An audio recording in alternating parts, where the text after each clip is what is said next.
Segunda, 29 de junho de 2020, eu sou Alexandre Matias, esse é mais um Climatias Diário. Eu achei que a obra fosse dar um tempo e continua aí, né? Quem me acompanha sabe que depois que São Paulo flexibilizou a quarentena, liberou todas as obras e elas estão aí, então tem uma martelação aí, uma maquita em ação de vez em quando que vai pintar, fora as motos, né? As motos, né, já nos acostumamos, mas peço perdão aí pelo barulho e vamos começar o dia, né? O dia aqui tá tranquilo, frio, mas abrindo um solzinho, né? Espero que aí esteja tudo bem. Lembrando que hoje, como é segunda-feira, tem festa solo lá no twitch.tv/trabalho sujo. E eu também vou participar de um bate-papo com o Lúcio Ribeiro, me chamou para conversar lá no Instagram do Popload. A gente vai falar um pouco sobre jornalismo, vou falar um tanto sobre o Climatias e o que mais ele quiser me perguntar, né? Vamos ver o que vai acontecer. Acontece ao vivo agora, segunda-feira, às 5 da tarde, no Popload Music, também lá no meu Instagram, né? Quem tiver online na hora vai ver que estarei online pela próxima hora. O Festa Solo acontece às 9 da noite, no twitch.tv/trabalho sujo. E queria frisar aqui que estou fora de duas redes sociais, né? Não saí 100% delas, mas hoje postei meu post de despedida no minha página pessoal do Facebook. Vou continuar lendo e comentando, enfim, como eu comentei lá. Tem muita gente que eu só tenho contato através do Facebook, então eventualmente chega mensagem por lá. E começo a... parei de twittar, como eu já tinha comentado aqui. Então, são só as primeiras notícias, só para atualizar vocês de como estão as coisas e também lembrar, tem uma novidade para hoje, que eu não sei se vira frequente, mas não custa, que segunda-feira é dia de disco, né? Vocês sabem, e em vez de falar de um disco, eu vou falar de dois. Vou falar de um lançamento e um clássico. Dois discos gringos, cada um de um lado do Atlântico. O clássico é uma coletânea clássica, considerada por muitos a melhor coletânea de todos os tempos. Há controvérsias, eu não endosso isso, mas ela é forte candidata.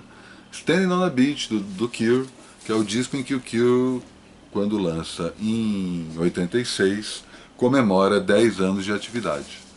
E, caso você não saiba, né, Cure é uma das melhores bandas do mundo.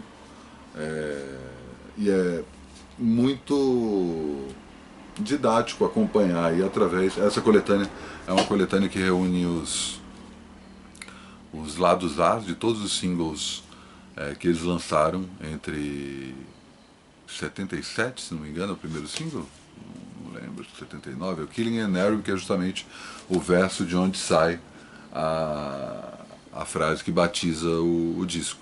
Standing on a Beach também tem uma versão em cassete na época e depois, quando virou CD, acompanhou essa versão também, que é chamada Staring at the Sea. Também era o nome de uma compilação de clipes que eles lançaram na época, né, fazendo essa comemoração de 10 anos de banda. E ao ter mais espaço no cassete e no compact disc do que no vinil, eles incluíram também alguns lados B de alguns desses singles, então se aprofunda um pouco mais.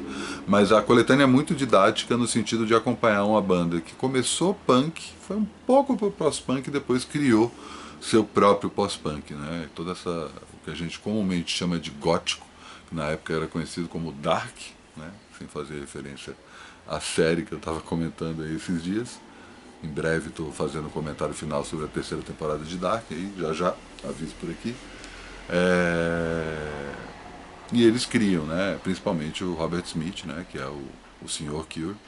Ele não só é um senhor compositor, um senhor letrista e também baita guitarrista, sabe? O cara que inventa um jeito de tocar guitarra, muito na onda do pós-punk, tinha essa coisa de tirar a guitarra como esse instrumento masculino e heróico, sabe? Toda coisa do Guitar Hero e da força, né, que parecia trabalhar com a guitarra. A guitarra do pós-punk como um todo, aos poucos, vai desconstruindo o que é a guitarra. A guitarra do pós-punk, resumindo, é uma guitarra mais ruidosa do que melódica, e ele acha um lugar, um oceano subterrâneo, em que esse ruído ganha uma melodia própria, ganha uma espacialidade própria e com uma carga pesada, melancólica e deprimente, enfim. Muito clássica da própria primeira grande transformação da banda, né? Primeira, até a segunda, porque se você for escutar as demos do Cure, que é justamente o período antes do lançamento do primeiro disco deles, que chama Boys Don't Cry nos Estados Unidos e Three Imaginary Boys na Inglaterra, já tem uma transformação, né? Eles deixam de ser, eles eram uma banda muito punk pop, assim, muito fácil, rápido, pouca coisa sobra no primeiro disco, embora ainda tenha Boys Don't Cry, né, Killing and Mary mesmo, várias faixas do primeiro disco têm essa característica, mas você volta um pouquinho para trás, eles conseguem ser ainda mais punk. E essa segunda metamorfose é justamente o que leva eles a criar esse universo sonoro que é o universo sonoro do Cure, né, habitado pelo My Bloody Valentine, pelo Jesus and Mary Chain, pelo Cocteau Twins, enfim, sem número de bandas nasceu desse terreno fértil que o Robert Smith criou. E também tem a consagração deles como uma banda pop, né? Então traça todo esse arco aí de uma banda pós-punk virando uma banda deprê e gótica e criando um universo sonoro bem particular para depois começar a galgar nas paradas de sucesso e culminar com In Between Days e Close to Me, que são as duas últimas faixas dessa coletânea.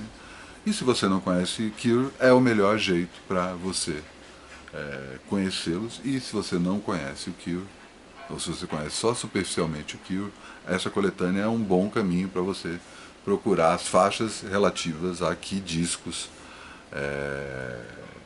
que pertencem àquelas determinadas faixas.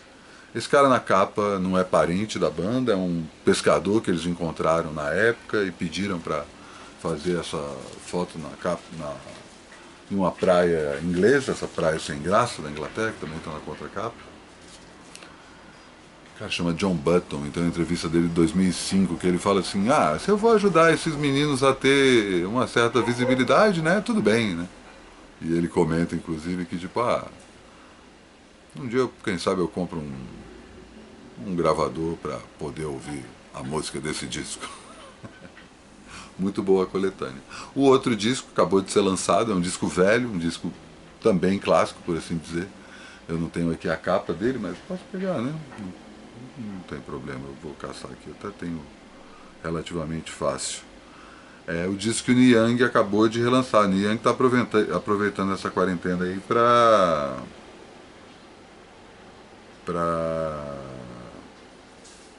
desenterrar um monte de coisa velha.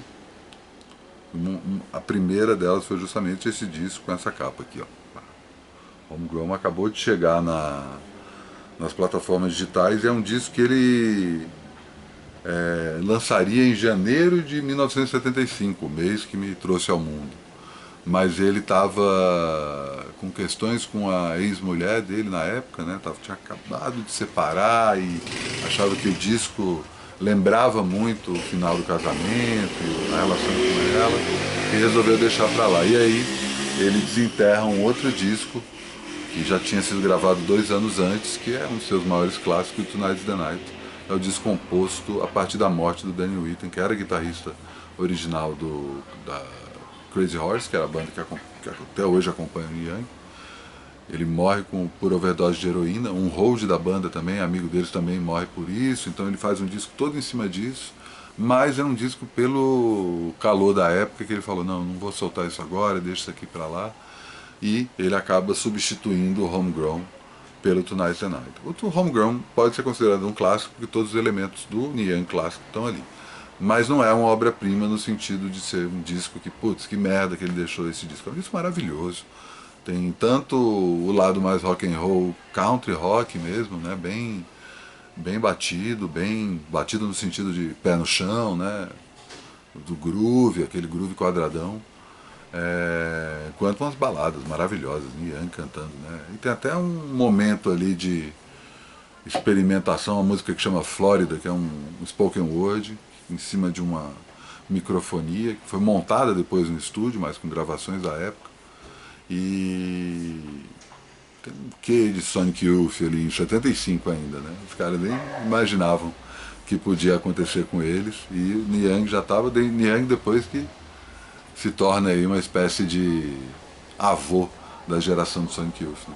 Avô ou até mesmo pai, né? Seria mais avô da geração do Kurt Cobain, que é mais nova do que a geração do Sonic Youth. É um disco maravilhoso, vale muito a pena ouvir. E é um disco bem tranquilo, assim, um disco que tem uma característica muito despojada, sabe? Parece que o cara tá chegando em casa e tirando os sapatos, saca? Tipo, ah, beleza, cheguei em casa. Então é um disco que acaba, de um jeito ou de outro, combinando com essa época de quarentena que a gente está passando.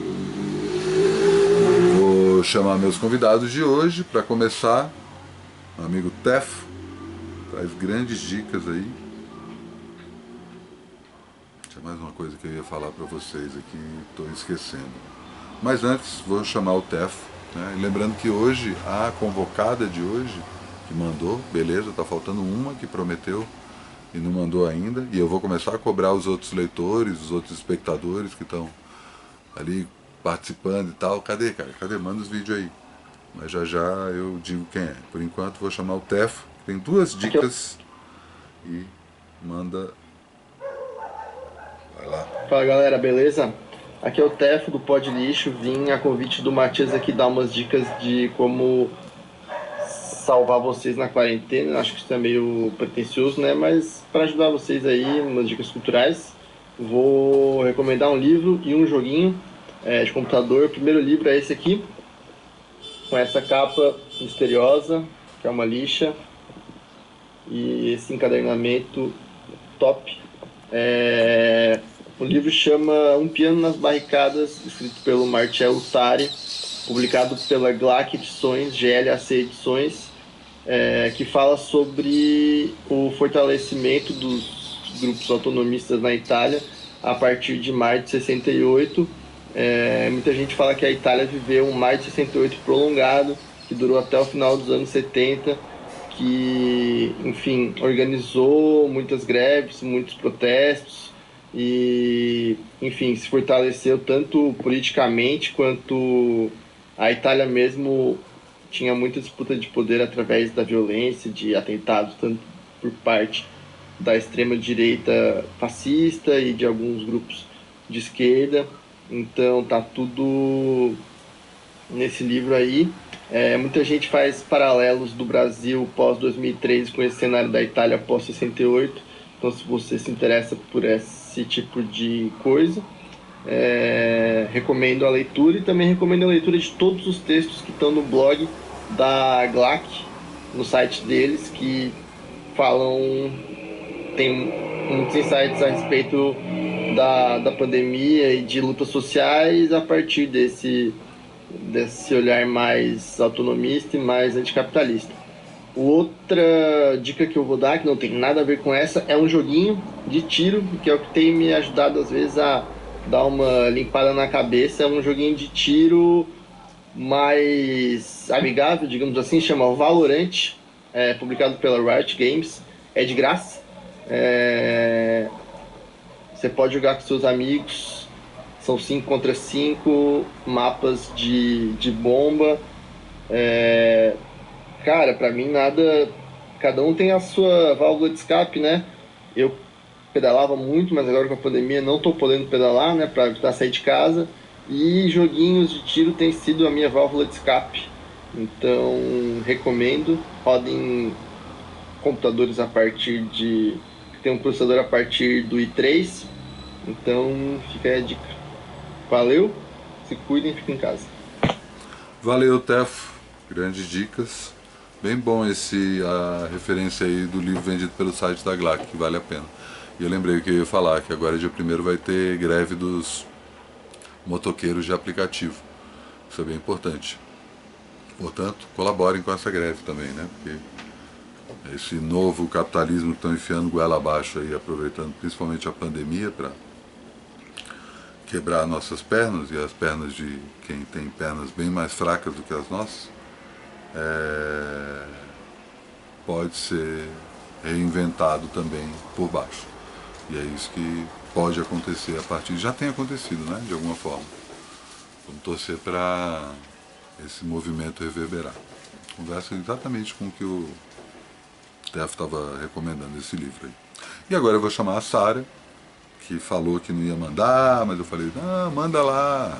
Ela falou, tá bom, e aí chegou em cima da hora, ela mandou esse vídeo. Portanto, se você sabe com quem eu estou falando, não mandou ainda, estou esperando o seu para amanhã. E, né, se não for o caso, amanhã, que é dia de livro, devo ter uma novidade sobre livros. Talvez não tenha outro convidado além do meu convidado normalmente, né? Talvez tenha só o convocado. Vamos ver. Bom, vamos ouvir aqui, ouvir e assistir as dicas da Sara. Diga lá, Sara. Olá, eu sou a Sara, eu sou de Varginha, Minas Gerais. E a minha primeira dica é o livro dos Abraços, do Eduardo Galeano. Ele é um livro que tem várias pequenas histórias, mas muito profundas. E por isso eu acho que ele é um livro revolucionário. Nesse tempo que a gente não está podendo encontrar pessoas e nem se tocar direito, acho que essas histórias são um acolhimento. Algumas são um pouco ásperas, mas mexem com a gente. Eu indico ele. E a tradução dele é do Eric Nepomuceno, que apresenta o programa Sangue Latino do Canal Brasil. E tá aí outra indicação. Tem vários episódios disponíveis no YouTube. Ele entrevista várias personalidades da América Latina e até de outros lugares também. Mas são entrevistas bem inspiradoras, indico ele. A minha segunda indicação é o livro Um Defeito de Cor, da Ana Maria Gonçalves. Clássico, ele já. É um livro bem longo, ele tem quase 1000 páginas, mas é de uma leitura bem fluida. Ela escreveu esse livro com base em textos em português arcaico que ela encontrou na ilha de Taparica, na Bahia, e conta a história de vida de uma mulher que veio da África para ser escravizada aqui no Brasil. E ele é contado em primeira pessoa, então tem vários aspectos que geralmente a história não nos mostra. Uma outra dica para a quarentena é manter a curiosidade ativa, assim, desperta. Eu penso que a curiosidade, ela aumenta a nossa percepção de mundo. E quando a gente sabe usar bem, a gente pode aumentar a nossa empatia pelos outros, aumentar a nossa conexão. E quando isso não é possível, pelo menos serve pra gente aguçar o nosso senso crítico. E aí, quando a gente olha pra dentro de si com um olhar curioso, como se fosse de uma criança experimentando aquelas sensações e sentimentos pela primeira vez, a gente consegue se livrar de julgamentos, né, de auto-julgamento e de um certo sofrimento. E é isso, eu acho que a curiosidade também ativa a criatividade e ela é expansão. E é isso, essas foram minhas dicas, espero que vocês fiquem bem e mantenham-se curiosos. Até! Demais, Sara. Ótimas dicas. Esse livro do Galeano eu só conheço de nome. Muito bom, e também essa questão da curiosidade é básico e é um pouco do que a gente estava falando no papo. Lembrei justamente o que eu ia falar. Semana passada, na quinta-feira, encontramos aí, eu com outros espectadores do Climatias, foi ótimo. Eu não sei se eu vou conseguir fazer outro encontro essa semana. Peço perdão, que a semana já começou cheia, mas que eu cogitei a criação de uma lista de discussão por e-mail. Quem quiser participar dessa lista de discussão para justamente trocar informação e dicas, e como a própria Sara falou, né, saciar a curiosidade ou mostrar os frutos da sua própria curiosidade, me dá um salve lá no trabalho sujo por e-mail @gmail.com, mesmo lugar que você pede para se inscrever na minha newsletter, e também pergunta para mim como você pode colaborar com o meu trabalho, tá? É isso, vou terminar o programa daquele jeito novo que eu ainda estou aprendendo, fico aqui improvisando enquanto sim, né, mexo com a câmera e venho aqui pro lado externo para avisar aquela máxima que já virou um bordão. Bom velho, amanhã tudo de novo.